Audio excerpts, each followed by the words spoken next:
जी दोस्तों, तो एक और मंगल, एक और दंगल, बहुत सारी इंटरेस्टिंग अपडेट्स आपके लिए फिर से लेके आ गया हूं इस हफ्ते टेलको इंडस्ट्री की। एंड आज की जो पहली अपडेट है वो है हमारे स्टारलिंक की तरफ से। आपको पता होगा स्टारलिंक इंडिया में आने से काफी सारे लोग रोक रहे थे, लेकिन अब टीओआई के अकॉर्डिंग ऐसी रिपोर्ट निकल के आई है कि स्टारलिंक हो सकता है इस महीने के एंड में एक हाई लेवल की मीटिंग रखी जा रही है, जिसके अंदर स्टारलिंक को एक लाइसेंस देने का प्रपोजल की बात की जाएगी। एक्सपर्ट्स के according Jio satellite services and OneWeb को ऑलरेडी ये लाइसेंस मिल चुका है, एंड अब स्टारलिंक पीछे पड़ा हुआ है कि भाई उसको भी लाइसेंस मिल जाए, किसी तरीके से वो इंडिया में अंदर एंट्री कर जाए। अभी के लिए देखो तो स्टारलिंक ऑलरेडी बहुत सारी कंट्रीज में प्रेजेंट है, लेकिन उसकी जो प्राइसिंग है वो इंडियन कंज्यूमर के हिसाब से काफी ज्यादा है। आपको शायद याद होगा 2021 में प्री बुकिंग स्टार्ट हुई थी एंड फिर इंडियन गवर्नमेंट ने इंटरवीन करके सारे पैसे रिफंड दिलवा दिए थे स्टारलिंक को, ये बोल के कि आपके पास लाइसेंस नहीं है, आप पैसा ही नहीं ले सकते। तो सारे यूजर्स जिन्होंने प्री बुकिंग करी थी, इंडियन यूजर्स को सारा रिफंड कंपनी से वापस मिल गया था। तो अब तो इलॉन मस्क की जरा बातचीत ज्यादा अच्छी खासी हो रही है, तो अब ये लोग एंट्री करने का सोच रहे हैं। लेकिन एक बात पॉइंट टू नोट है कि सिर्फ एक लाइसेंस है नहीं, बहुत सारे अलग अलग जगहों से इनको लाइसेंस अप्रूवल लेने पड़ेंगे। डिपार्टमेंट ऑफ स्पेस से भी लाइसेंस लेना पड़ेगा, तब जाके ये इंडिया के अंदर अपनी सर्विसेज प्रोवाइड कर पाएंगे। आपको क्या लगता है ये एयर फाइबर, जियो फाइबर ये सब आने के बाद क्या वाकई में स्टारलिंक की नीड पड़ेगी इंडिया के अंदर? क्या लगता है नीचे कमेंट करके जरूर बताना। लेकिन आपके लिए एक बात बता दूं, एयरटेल का एयर फाइबर की एक डिटेल्ड रिव्यू वीडियो मैंने चैनल पर डाल दी है, लिंक ऊपर दे रहा हूं, जाके चेकआउट कर लेना। अगली अपडेट है हमारे प्यारे वी की तरफ से, एंड वी का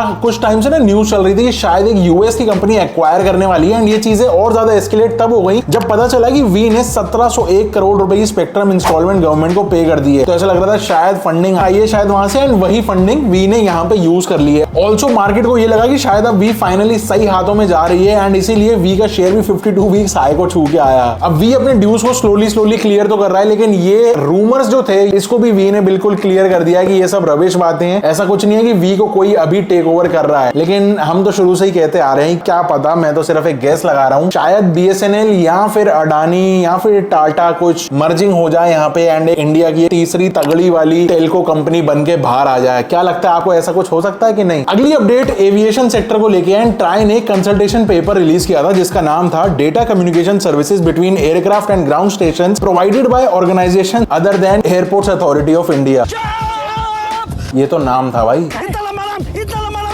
इसके ऊपर ट्राई ने सप्लीमेंट्री कमेंट्स मांगे थे कंपनी से कि भाई बताओ अपने क्या क्या विचार हैं। तो जियो एंड वी ने ऐसा बोला कि ये वाला स्पेक्ट्रम भी लाइसेंस्ड होना चाहिए, इसका मतलब इसका भी ऑक्शन होना चाहिए। अब इसमें उस डेटा की बात नहीं हो रही जो कंज्यूमर्स फ्लाइट में बैठ के अपना डेटा यूज कर पाए, बल्कि उस डेटा की बात हो रही है जिसमें कॉकपिट से बैठा हुआ पायलट ग्राउंड स्टाफ से कम्युनिकेट कर पाता है। भले अब ये वाली कम्युनिकेशन होती कम है, स्पेक्ट्रम कम यूज होता है, लेकिन ये वाला स्पेक्ट्रम भी एक्चुअल में लाइसेंसिंग के अंडर आना चाहिए, ऐसा जियो और वी का मानना है। इंटरेस्टिंग बात यह है कि ब्रॉडबैंड इंडिया फोरम भी यही कह रहा है कि यस यही होना चाहिए, लेकिन देखते हैं गवर्नमेंट क्या करती है, ये तो टाइम ही बता पाएगा। अगली अपडेट है ओटीटी वर्सेस टेलकोस के एक अपडेट के ऊपर। आपको पता होगा बहुत टाइम से हम लोग इस चीज के ऊपर अपडेट्स ला रहे हैं। छोटा सा ब्रीफ दे दूं, ओटीटीज और टेलकोस की एक लड़ाई सी चल रही है। जो ओटीटीज बोल रहे हैं कि टेलकोस तभी चल रहे हैं क्योंकि ओटीटीज हैं, टेलकोस बोल रहे हैं कि हमको पैसा चाहिए क्योंकि हम ओटीटीज के लिए पूरा इंफ्रा दे रहे हैं। तो अब इसके कॉन्टेक्स्ट में cellular operators association of India ने ये स्ट्रांगली बोलना शुरू कर दिया है कि टेलकोस अपने इंफ्रा को बेटर करने के लिए लगातार टाइम टू टाइम पैसा लगाते रहते। वहीं पे ओटीटी सिर्फ यूजर एक्सपीरियंस पे ध्यान देता है, जो अल्टीमेटली दोबारा से इसी वजह से है क्योंकि टेलीकॉम का इंफ्रा यूज हो रहा है। समझे कि नहीं समझे? समझ रहे हो ना? बेसिकली उनका कहना है कोई भी प्लेयर्स अगर किसी दूसरे प्लेयर का इंफ्रा यूज करके अपना बिजनेस कर रहा है तो उसको वहां पे कुछ चार्जेस पे करने जरूरी हैं। अब देखो ओटीटी के पास दो सोर्सेज ऑफ इनकम होती हैं, पहली एडवर्टाइजिंग एंड दूसरी पेड कंज्यूमर्स। लेकिन दिक्कत की बात यहाँ पे है कि इनका सारा का सारा लोड इन टेलकोस के ऊपर आता है, जिसकी वजह से टेलकोस अपने B2B बिजनेस के अंदर एक डिसएडवांटेज की तरफ है। इन सारी बातों को ध्यान में रख के ऐसा बोला जा रहा है कि फाइनली ओटीटीज को अपनी अर्निंग्स का कुछ चंक टेलकोस को देना चाहिए, क्योंकि बेसिकली उनका इंफ्रा यूज हो रहा है सारा अपनी सर्विसेज इनको प्रोवाइड करने में। On the other hand telcos को एडवर्टाइजिंग में भी खर्च करना पड़ रहा है, एंड सिर्फ जो सोर्स ऑफ इनकम है वो सिर्फ रिचार्जेस है। लेकिन इसमें इंटरेस्टिंग बात यह है कि मोस्टली जो लोड है वो सारे ओटीटी प्लेटफॉर्म्स का ही है। अगर ओटीटी प्लेटफॉर्म्स नहीं होंगे तो इतना डेटा का करोगे क्या? नॉर्मल ब्राउजिंग में बैंडविड्थ ही कितनी चाहिए होती है। तो आप किसकी तरफ हो? ओटीटी वाले लाइक कर देना और टेलकोस वाले कमेंट कर देना। अगली अपडेट है रिफंड्स को लेकर, एंड अगर आप हमारे टेलकोस को फॉलो करते हो तो आपको पता होगा कि गवर्नमेंट ने सारे ऑपरेटर्स के जो प्लान्स हैं उनको स्क्रूटनाइज करना स्टार्ट कर कर दिया था कि क्या वो सारे लॉज को फॉलो कर रहे हैं या फिर नहीं। तो ऐसे में अब यहाँ पे गवर्नमेंट ने एक मैंडेट दिया है कि अगर किसी भी ऑपरेटर के किसी भी प्लान में कुछ भी ओवर चार्जिंग नजर आई, कि जबरदस्ती ज्यादा पैसा लिया गया है, तो उनके पास सिर्फ 3 महीने मिलेंगे कंज्यूमर को फुल रिफंड देने का। तो तैयार रहना, क्या पता ऑडिट में कुछ गड़बड़ निकले, क्या पता हम ओवरचार्ज हुए हों और ऐसे में कुछ 2-4 हजार का तिलक हमको भी मिल जाए। अगली अपडेट वी की बैंक गारंटीज को लेके है। एंड बेसिकली जो वी का और गवर्नमेंट का आपस में सेटलमेंट सा बैठ रहा था, तब वी ने अपनी बैंक गारंटीज दी थी गवर्नमेंट को, और गवर्नमेंट ने वी को ये बोला था कि फंड रेज करो, ड्यूज क्लियर करो और अपनी बैंक गारंटीज रिलीज करा लो। लेकिन अब तक कोई भी ऐसी अपडेट नहीं है कि वी ने कुछ पैसा रेज कर पाया, ना प्रमोटर रेज कर पा रहे हैं, ना कोई नए इन्वेस्टर मिल रहे हैं, और ना ही गवर्नमेंट के डीओटी को कोई ऐसा इन्वेस्टर मिला है जो पूरा टेक ओवर कर ले या फिर गवर्नमेंट को थोड़े से उसके ड्यूज क्लियर करवा पाए। तो अब ऐसे रूमर्स चल रहे हैं कि अगर कुछ टाइम के अंदर वी ने अपना पूरा ये सर्कल कंप्लीट नहीं करा, मतलब कि पैसा गवर्नमेंट को नहीं दिया, तो हो सकता है गवर्नमेंट उन बैंक गारंटीज को इन कैश करा ले और यहाँ पर फिर से बट्टा दोबारा से डाउन हो जाएगा वी का। फिर से आ गए रे बाबा, इधर जहर खाने का पैसा नहीं है, तू जा रे। दोबारा से खतरे में डामाडोल। स्टार्टिंग से पूरा साल निकल गया हमारी टेलको अपडेट्स का बोलते बोलते कि वी थोड़ी सी खतरे में है, और ये पूरा साल अच्छा सा तो बिल्कुल भी नहीं जा रहा, स्पेशली वी के लिए। ऑल्सो हमने ये भी नोटिस किया था कि ओवर द टाइम वी के सब्सक्राइबर्स गिरते चले जा रहे हैं, लेकिन हमारे तो बढ़ने चाहिए ना, तो सब्सक्राइब का बटन ये रहा, दबा दो ठोक के। अगली अपडेट कंज्यूमर्स को लेके है। एंड बेसिकली इस पूरे टेलीकॉम के इकोसिस्टम के अंदर नेट न्यूट्रलिटी नाम की एक कॉन्सेप्ट होता है, जो ये बताते हैं कि इंटरनेट और कंटेंट यूजर तक पहुंचना चाहिए विद सम कंडीशंस। अब जब टेलकोस 5G लेके आ गए हैं, तो गवर्नमेंट को बोला जा रहा है कि ये वाले जो नेट न्यूट्रलिटी है, इसको थोड़ा सा अपडेट किया जाए। पुराने कुछ रूल्स डले हुए हैं जो किसी काम के नहीं है आज की डेट में, उनको हटाया जाए, कुछ नए लाए जाए, कुछ को चेंज किया जाए या मॉडिफाई किया जाए। इकोनॉमिक टेलीकॉम के अकॉर्डिंग सरकार जो है वो टेलकोस और ओटीटीज को दोनों को मिलकर एक सॉल्यूशन निकालने को बोल सकती है, जिससे एंड कंज्यूमर को किसी भी तरीके की कोई तकलीफ ना हो। तो गवर्नमेंट बोल रही है कि भाई हमको रूल्स वगैरह के लिए परेशान मत करो, आप आपस में समझौता कर लो, जिससे कि ये सब कहानी चलती रहे। बेसिकली यहाँ पे भी उसी चीज को रेफर किया जा रहा है कि टेलकोस क्या ओटीटी से पैसा लें कि नहीं लें, क्योंकि टेलकोस चाह रहे हैं कि उनको पैसा मिले और ओटीटीज चाह रहे हैं कि उनको पैसा ना देना पड़े। इसीलिए कुछ रूल्स में अमेंडमेंट की बातचीत चल रही है, लेकिन गवर्नमेंट यहाँ पे बोल रही है कि भैया अपने आप निपट लो ना, मुझे क्यों परेशान कर रहे हो। ये भी मेरी गलती है। आज की जो लास्ट अपडेट है वो है ई बैंड को लेके। एंड ई बैंड स्पेक्ट्रम जो है वो आपको बता दूं 71 to 76 गीगाहर्ट्ज